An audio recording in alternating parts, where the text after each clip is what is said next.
Because every massive chain reaction needs an inciting incident, right?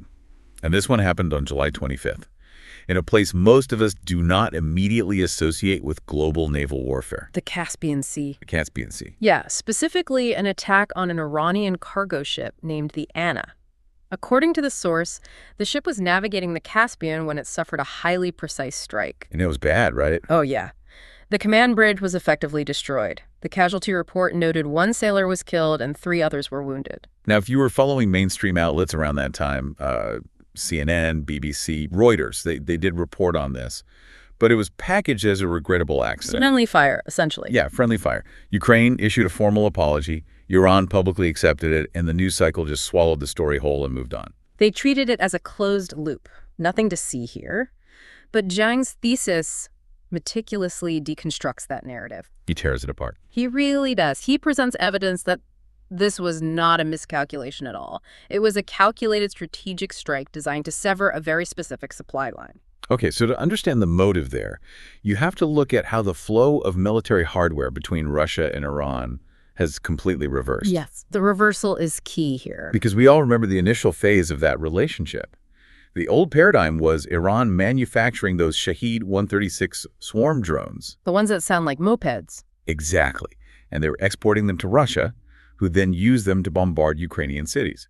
So the flow of weapons was strictly south to north. That was the arrangement until a massive disruption occurred. Right. The source material highlights that since February 28th, a sustained campaign of U.S. and Israeli bombings has allegedly devastated Iran's domestic weapon production capabilities. Devastated is almost an understatement based on these numbers. Yeah, the White House actually claims that up to 85% of Iran's defense industrial base has been decimated. Wait, 85%. When you say defense industrial base, we aren't just talking about a few random warehouses, right? Yeah. We are talking about the entire manufacturing pipeline. Exactly. The factories, the machining tools, the assembly lines, the raw material stockpiles, all of it. If 85% of that infrastructure is offline, Iran's capacity to build and export is fundamentally crippled. Wow. They are struggling to arm themselves at this point, let alone a foreign partner. Which totally forces the paradigm to flip. The flow reverses from north to south. Russia is now the entity keeping Iran armed. Yes. And they're doing it by shipping 2 very specific items down the Caspian. Yeah. The first is TNT, which is obvious. I mean, you need high-grade explosives for ballistic missile warheads and suicide drones. Sure. But the second item mentioned in the source is what really caught my attention. The Cometa antennas. The Cometa anti-jamming system. Yeah. This elevates the supply line from just a basic ammunition restock to an existential threat for Western militaries. Yeah. Cometa is cutting-edge electronic warfare technology. Okay, wait. So when you say anti-jamming, what does that actually mean mechanically? Are they just putting like a physical shield over the GPS receiver on the drone or what? Oh, it is far more sophisticated than that. So modern air defenses usually rely on electronic noise. Okay. They flood the airspace with radio frequency interference. So a drone's GPS receiver gets confused, loses its signal to the satellite, and basically just crashes. He's blinded. Exactly. But the Cometa system uses what's called a miniaturized phased array antenna. Phased array, okay. Yeah. Instead of just trying to listen harder to the GPS satellite through all that noise, the antenna actually maps the direction of the jamming noise coming from the ground. Oh, wow. And then it creates a null, basically a blind spot in its own reception pattern exactly in the direction of the jammer. That's incredibly smart. It essentially just ignores the electronic noise while continuing to lock onto the satellite in space. So when Russia hands this tech over to Iran, they're giving Iranian drones the ability to fly right through the electronic walls that are built by the U.S. and its allies. Yes. It allows their munitions to penetrate Western air defenses with terrifying reliability. It's a fundamental upgrade to their combat capability. Okay, so Russia is boxing up high-grade TNT and these Cometa arrays. But how do you physically move them into Iran when the entire Western world is heavily sanctioning both countries and monitoring their airspace constantly? Right. How do you deliver the package? Exactly. Yeah. And this brings me to, honestly, my favorite geographic anomaly in this whole deep dive. The Caspian Sea isn't really a sea in the traditional naval sense. It's a locked room mystery. Or a geographical fortress. Right. It's an inland sea, completely landlocked and governed exclusively by 5 littoral states. Yeah. Russia, Iran, Kazakhstan, Turkmenistan, and Azerbaijan. That's it. Because it does not connect to the global oceans in any way that can accommodate a warship, The U.S. Navy has zero physical ability to enter those waters. They don't have the legal jurisdiction under international maritime law, and they couldn't get a destroyer in there even if they wanted to. It's an untouchable VIP club. And operating inside that protected club, according to the intelligence cited in the video, is a fleet of more than 20 cargo vessels. 20 of them? Yeah, and many are operated by MG Flot, which is a heavily sanctioned Russian shipping company. They form this continuous, uninterrupted conveyor belt. Moving from Russian ports in the north, like Olya and Astrakhan, straight down to the Iranian port of Amirabad in the south. Day and night, moving explosives and electronic warfare tech. And the West, despite spending trillions of dollars and deploying vast military assets to try and contain Iran, cannot physically touch this specific logistics route. Which explains why Ukraine decided to act. But I have to push back on the logic here just a bit. Sure. If I'm Ukraine, I am currently fighting a grueling existential land war against one of the largest armies on the planet. I am stretched incredibly thin. Why would I send a long-range drone hundreds of miles out of my way to a landlocked lake just to hit an Iranian cargo ship? It seems counterintuitive. It really does. But it's because Ukraine's strategic calculus is operating on a level of game theory that most observers completely missed. They recognized earlier than anyone else that the war in Eastern Europe and the escalating conflict in the Middle East are no longer separate events. Right, the colored shapes on the map are a lie. Exactly. The Caspian conveyor belt proves they are functioning as a single integrated system. Because the TNT goes south to fuel Iran's regional war, and the committed tech goes north to help Russia penetrate Kyiv's air defenses. Ukraine realized that if you strike the center of that supply line, you degrade the combat power of both adversaries simultaneously. Oh, that's brilliant. When Ukraine's security service, the SBU, launched that attack on July 25th, they didn't just hit the Anna. The source points out they struck 4 targets in one coordinated action. Wait, 4? I thought it was just the Anna. No, it was the Iranian ship Anna, 2 Russian cargo vessels named the Port Olya II and the BE, and a Russian Navy missile boat providing escort. So they severed the logistical spine of 2 separate wars in a single afternoon. It was a brutal, highly efficient application of limited resources. I hear that, but looking at Iran's history, their military doctrine usually dictates a proportionate direct response against the entity that attacked them. Right, typically, yes. So if Ukrainian intelligence blew up their highly valuable weapons shipment, why aren't we seeing Iranian ballistic missiles raining down on Kiev in retaliation?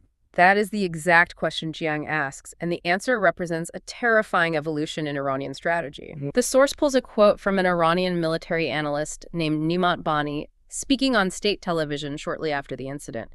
He argued that the most strategic response is not to act emotionally against Kyiv, but to explicitly target European interests. Wow.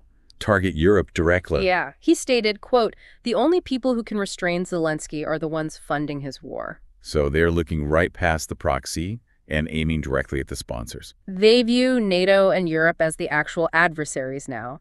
They understand that to protect their Caspian lifeline, they have to inflict pain on the capital cities underwriting Ukraine's military. And they're trying to protect that Caspian lifeline on paper too, right? Yes, the legal side. Yeah, the video mentions that Iranian President Pezeshkian suddenly submitted a document called the 2018 ACTO Convention to their parliament for urgent ratification. What does that convention actually do? The ACTO Convention is a legal framework signed by the 5 Caspian nations.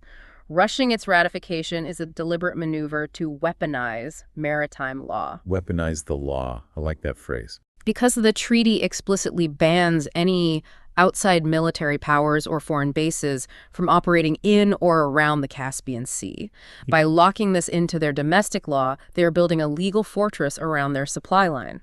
You do not build a legal fortress around a route unless it is existentially vital to your survival. Right. You don't. But, you know, passing a treaty and giving fiery speeches on state TV, that's just political theater. I mean, politicians threaten Europe all the time. What is the physical proof that this doctrine shift is actually happening? The source material is very specific about this. Jiang clusters the evidence around a really tight 48-hour window on August 22nd and 23rd.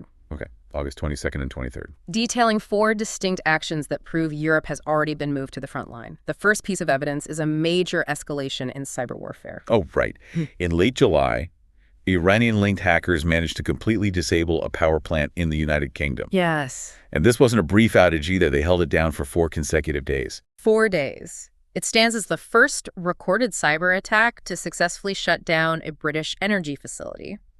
Now, to be fair, it was a smaller, localized plant. It didn't cascade into a national grid failure. Right, the whole country didn't go dark. But a massive blackout wasn't the objective. It was a signaling mechanism. Exactly. The goal was to prove they had successfully penetrated the industrial control systems, the SCADA networks that manage physical infrastructure in the UK. They were showing London they had their hands on the dials. We can turn the lights off if we want to. Yes. And what makes this so coordinated is that the video highlights a parallel campaign happening at the exact same time. Hackers, originating from the same source, were targeting water treatment systems across 12 different American states. Right. They were methodically testing the plumbing of Western civil infrastructure. Which sets the stage for the second piece of evidence, the sudden, catastrophic collapse of diplomacy. Yeah, the diplomatic off-ramps just vanished. Yeah. The video notes that over 100 former British and French diplomats, a group that actually included a former UK ambassador to the UN. Not low-level people. No, highly influential people. They signed an open letter demanding their governments halt arms shipments to Israel. That letter revealed a massive fracture within the Western diplomatic establishment, and Iran immediately exploited that fracture. How so? Their deputy foreign minister, Kazim Garibabadi, went on record stating that London and Paris are no longer observers. They have made a deliberate choice to be complicit in the violence. He just stripped away their neutral standing entirely. Yes, and the fallout was immediate. The historic E3 mediation format, where Britain, France, and Germany negotiated nuclear and security issues with Iran, Right. It is completely dead. France went as far as expelling Iran's cultural attaché in Paris, Nilüfer Shadmari. The diplomatic channels aren't just frozen, they are being dismantled. Once diplomacy is dismantled, physical targeting usually begins. Exactly. And the third piece of evidence from that August window involves direct threats to U.S. and allied military installations inside Europe. The video cites intelligence indicating the Iranian military drew up concrete strike plans for two specific locations. The Besmer Air Base in Bulgaria, which recently hosted U.S. KC-135 refueling tankers, and Britain's RAF Akrotiri Base in Cyprus. And Cyprus is not a theoretical exercise for them at all. No. The source reminds us that back in March of 2026, an Iranian-designed drone bypassed defenses and landed a mere 800 yards from British military personnel stationed there. 800 yards? So wait, if a drone landed 800 yards from a heavily fortified British base, they aren't just running simulations on a computer, they are physically dialing in the coordinates in the real world. They're actively probing the air defense perimeters, which leads directly to the fourth and most critical piece of evidence regarding their capabilities. Here's where it gets really interesting. The CIA base in Jordan. When I first watched this part, my instinct was to categorize it as standard Middle East violence. A base in the desert gets hit. Tragic, but seemingly localized to that region. See, that is the danger of the neat little boxes on the map. Military analysts who reviewed the aftermath of that strike recognized it was actually a meticulously crafted message sent directly to Europe. But how does striking a facility in the Jordanian desert threaten Paris or London? The geography doesn't seem to connect. It is a demonstration of payload and geometry. Geometry, okay. An Iranian security source explained the underlying logic here. Heading a highly defended CIA outpost in the middle of an expansive desert requires flawless targeting systems. Because there's nothing else around it. Exactly. There is no collateral infrastructure to hide behind. It is a pinpoint strike on a tiny dot in a sea of sand.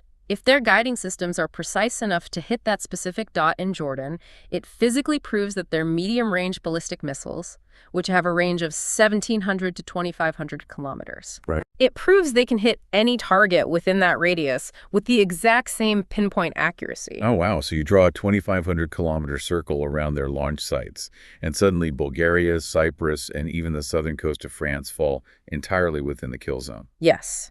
They were proving to European capitals that they are no longer safely out of reach.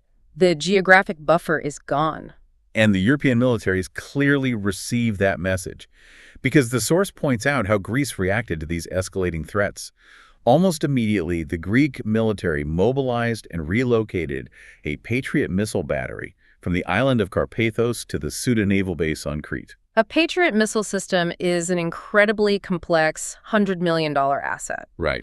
NATO members do not uproot and relocate that kind of hardware overnight just because a foreign minister gave an angry speech on TV. No, you don't move a Patriot for rhetoric. You move it because your intelligence agencies see a genuine, actionable threat on the radar.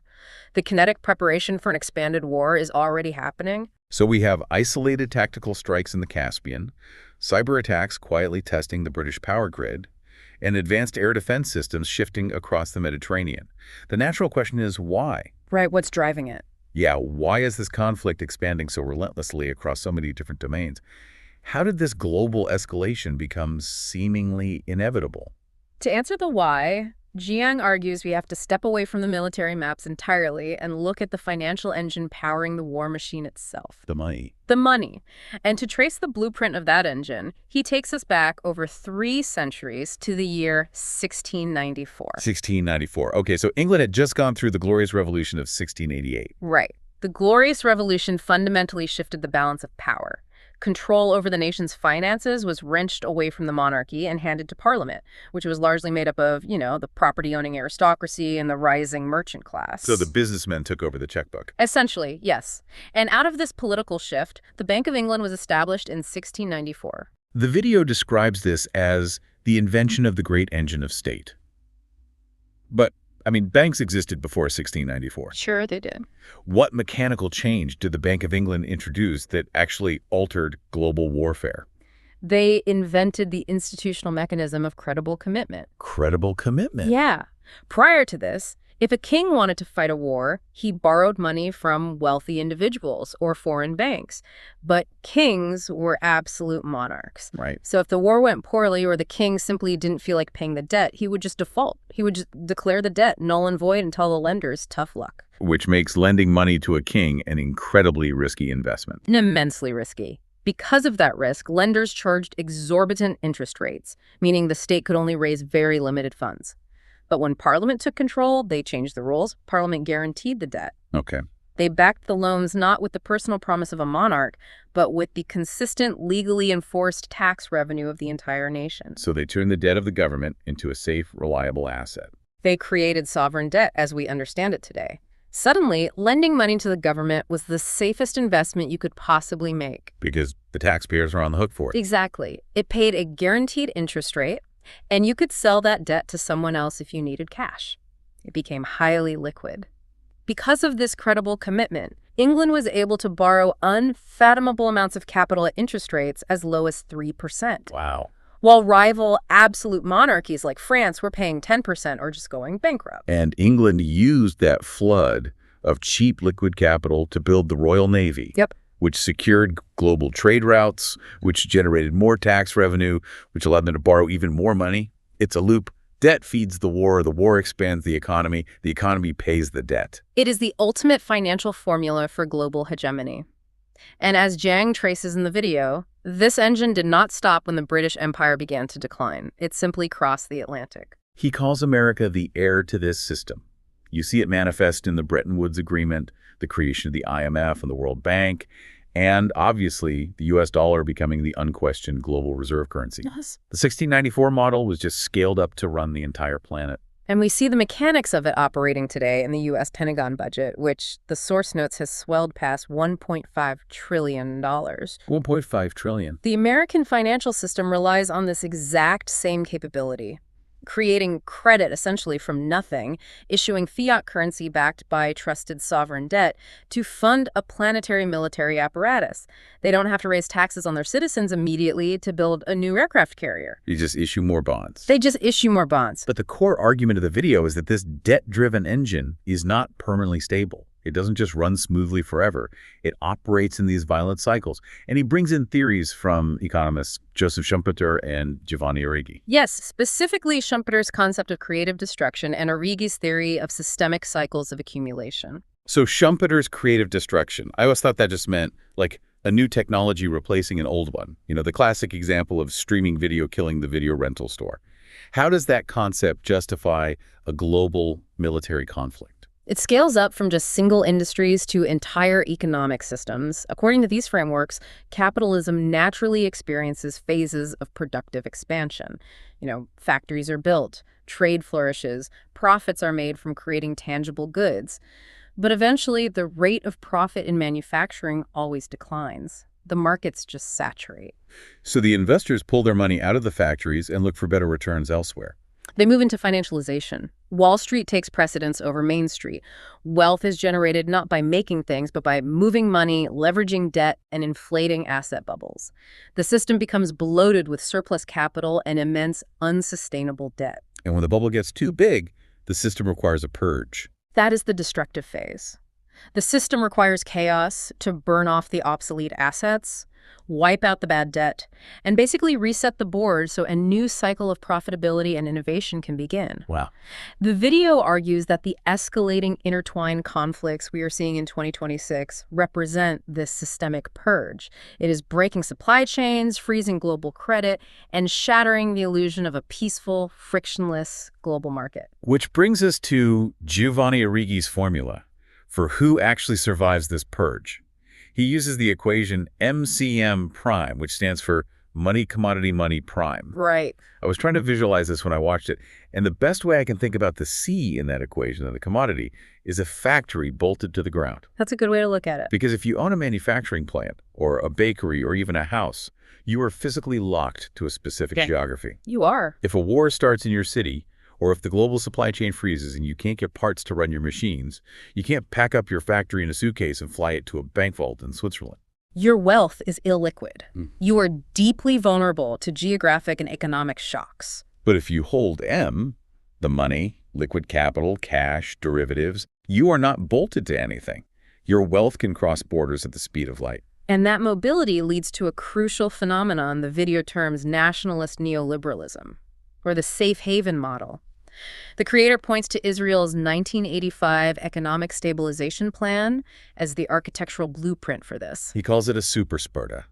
What does that actually mean mechanically for an economy? It describes a nation-state that operates as a highly militarized fortress, permanently mobilized for conflict, but whose primary function is to deeply integrate with and fiercely protect transnational financial networks. Okay. The state apparatus acts as basically an armed guard for international capital flows and high-tech sectors. So despite fighting continuous regional conflicts in Lebanon and Gaza, engaging directly with Iran, the venture capital keeps flowing into their tech sector, their Silicon Wadi, completely uninterrupted. Because for the transnational elite sitting in London or Paris, holding highly liquid M, that super Sparta is viewed as the most heavily defended node in the global network. It is the safest place to park their assets while the rest of the world undergoes creative destruction. Which perfectly explains the diplomatic disconnect we talked about earlier. Right. We discussed those 100 diplomats demanding the UK and France stop arming Israel, and the governments completely ignoring them. Right.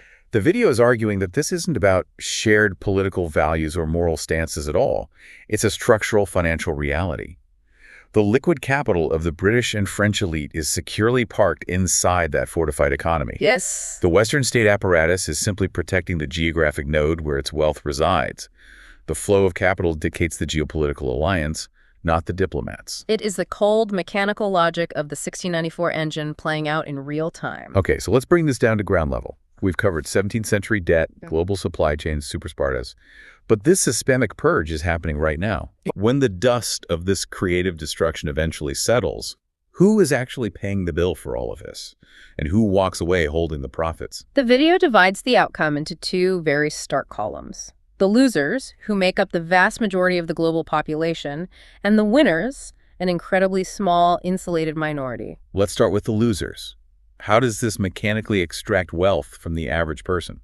Well, the primary losers are the working and middle classes. Take the American middle class. We mentioned the $1.5 trillion Pentagon budget funded by sovereign debt. Right. When a state prints massive amounts of fiat currency to fund warfare and absorb the shock of broken global supply chains, the mechanical result is aggressive inflation. The purchasing power of the currency just drops.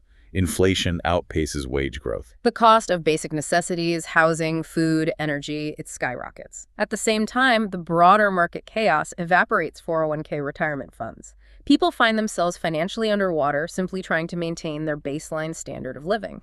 And the video points out this mechanism is even more violently pronounced in targeted nations like Iran. Oh, the statistics cited are brutal. Yeah. The Iranian working class is enduring 88% inflation, 80%. a 128% surge in the price of food. Yeah. Industrial energy workers going months without seeing a single paycheck. It is profound systemic economic suffocation. And what happens to the small businesses during this purge? Because they're the commodities, right? They're starved of oxygen.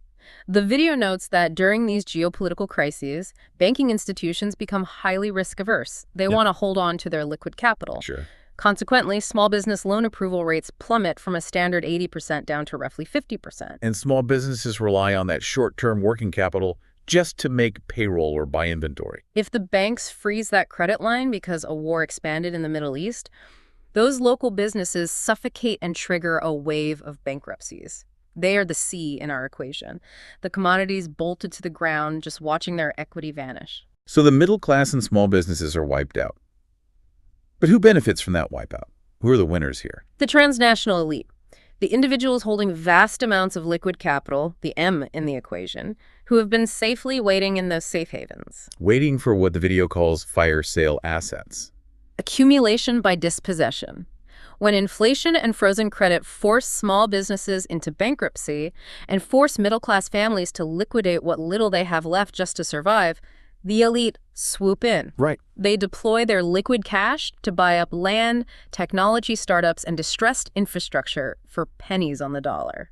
They just vacuum up all the wealth that the middle class was forced to abandon. And then comes the second half of Schumpeter's theory. The creative phase. Yeah. Once the destruction has cleared out the old system, a massive wave of new investment is required.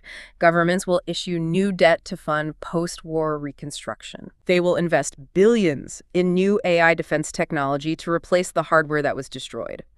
They will fund massive infrastructure projects like new global energy corridors designed to bypass compromised choke points like the Strait of Hormuz.